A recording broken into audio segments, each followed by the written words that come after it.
Doc and I likely should have reviewed X Factor #1 this week from Mark Russell, but we both know Mark Russell isn't a real comic book writer. I don't treat this as a real comic book. And X-Men #2 from Jed MacKay and Ryan Stegman is much more important and had almost as many issues and flaws with it. So I said, we need to cover this, Doc. X Factor was a guaranteed failure. There was a 0% chance of success on that book. Is it worse than X-Men 2? By a very, very, very large margin. But X-Men 2 is supposed to matter. X-Men 2 is supposed to be a flagship book. It's done by somebody that is supposedly, at least in Marvel's perspective these days, one of their best creators, Jed MacKay. And the first issue was disappointing. This one did not get much better. I found this issue to be eye-opening because we had heard from Tom Brevoort specifically that Jed MacKay is an enormous fan of Grant Morrison's New X-Men, and he was drawing inspiration from New X-Men. But it turns out when you get in this comic book, he's not drawing inspiration from New X-Men. He's stealing from New X-Men. It's literally the Zorn story again. I get it. Look, Marvel, you don't have any good creators, so you have to forgive and permit essentially plagiarism. You're doing it on art. Now you're doing it in writing. We've seen most of your stories over the last few years just be pale imitation copies of something that somebody else has already done. Remember how that worked out? You know, people kind of got pissed about how that ended up. Well, we shall see. Maybe he can come up with a better ending, but he certainly came up with the exact same beginning of this story.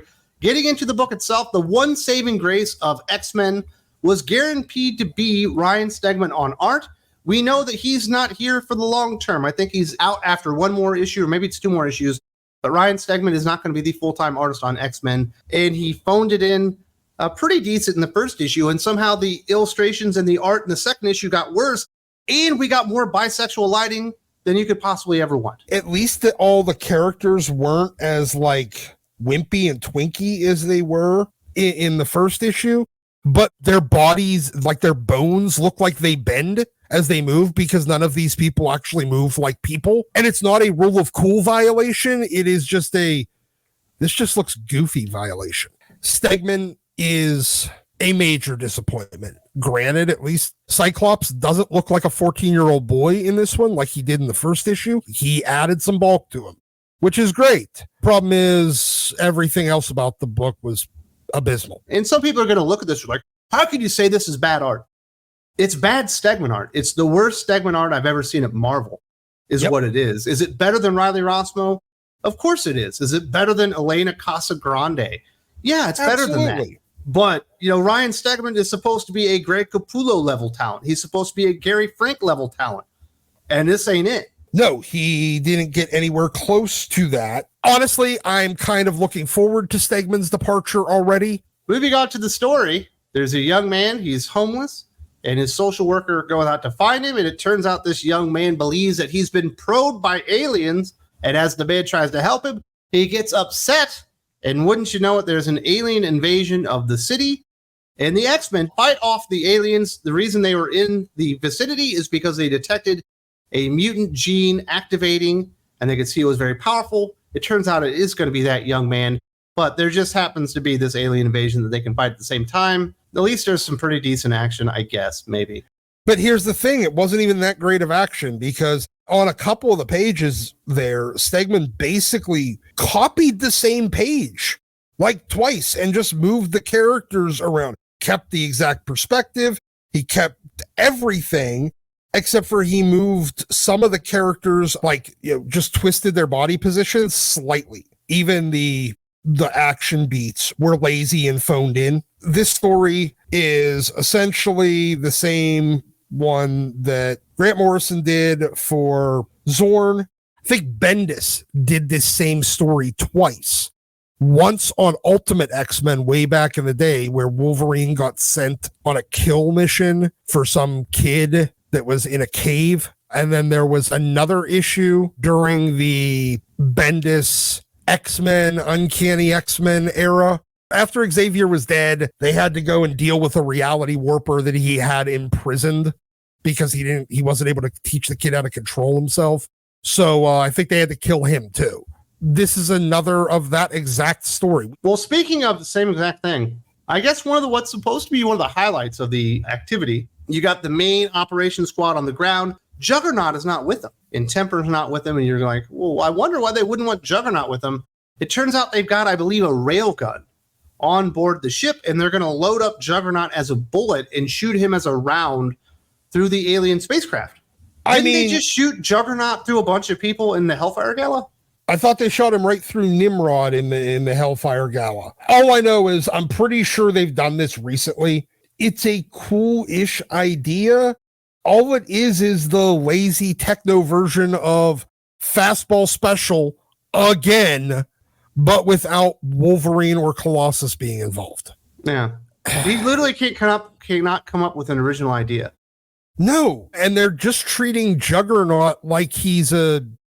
Do you know what they're treating him like? Like he's Juggy or J2, the son of Juggernaut from the M2 universe, where he was a teenage Juggernaut. That was done intentionally goofy. They're just acting like he's the same. Juggernaut is way cooler than this. And while I understand them try to use the rule of cool, they're still not giving up this whole fucking Marauder thing. That's the boat from the Krakoan era. They're not back in a goddamn Blackbird. And now they've attached a rail gun to it that can shoot people. I thought that they were in Alaska to like lay low. I was expecting them to be doing stuff where they wouldn't be seen and having to be covert about it, not just going in the middle of a city and just start destroying shit in front of everybody. Same with the Gail Simone Uncanny book. They were still supposed to be at least semi-operating from the fucking shadows.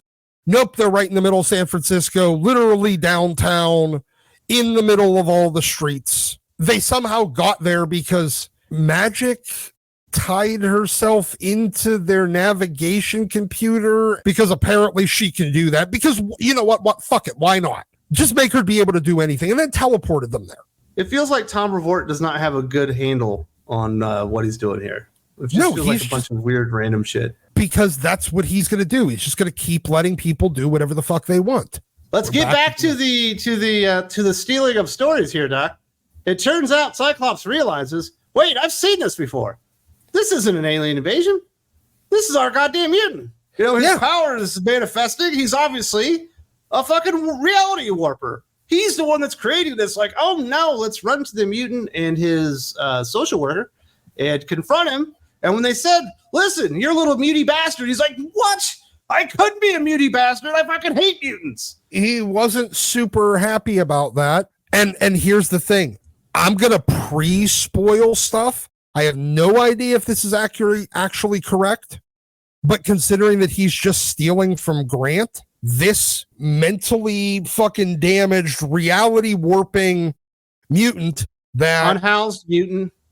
Okay, that's homeless, that's going to end up being Xavier. He went crazy, and his power is making him convince everyone else that all this shit's actually happening, because that's what he did with the Zorn story.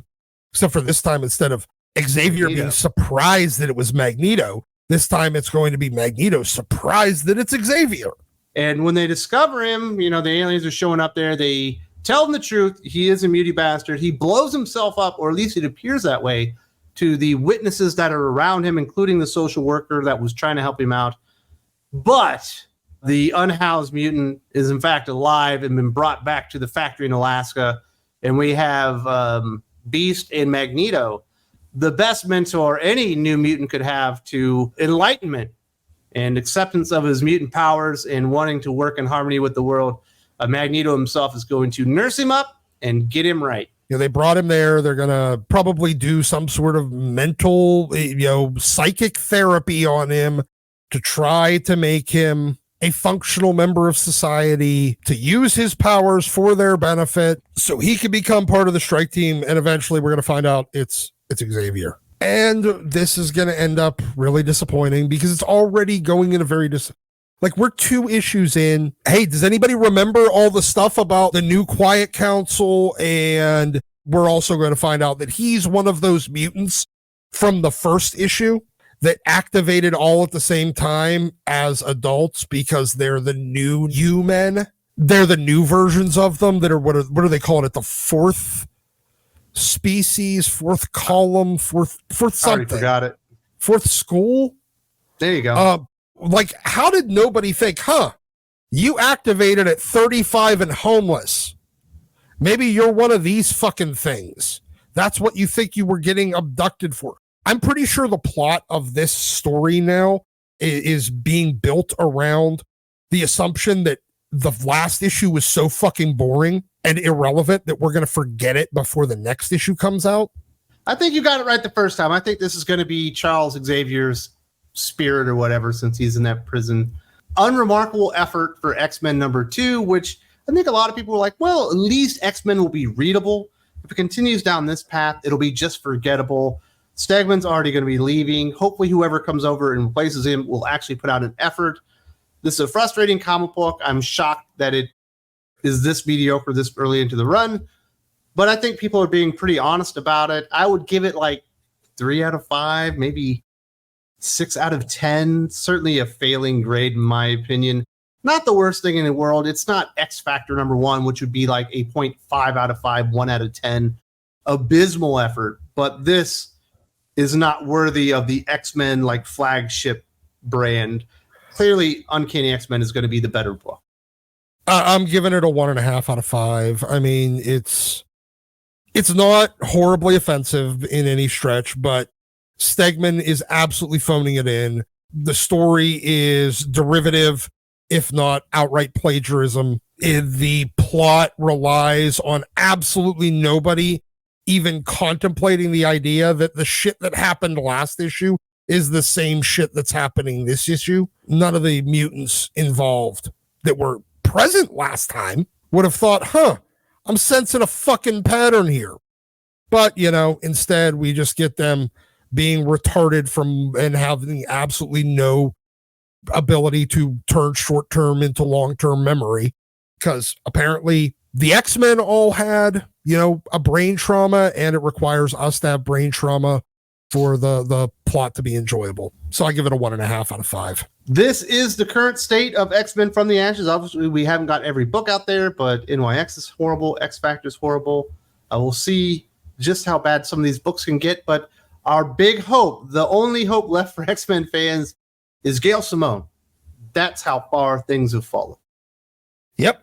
If that's your saving grace, your Hail Mary, I'm sorry. Not exactly promising stuff. If you would like the full review of X-Men #2, something we didn't plan on reviewing but was so bad it needed to be addressed, you do need to go over to Think Critical Patreon. The doc is right here where you will find Doc Unfiltered with our entire discussion from yesterday about the gimmicks going on right now, as well as the entire unedited review of this. There's a link in the video description to the Patreon. If you haven't checked it out, Doc and I hope to see you there very soon.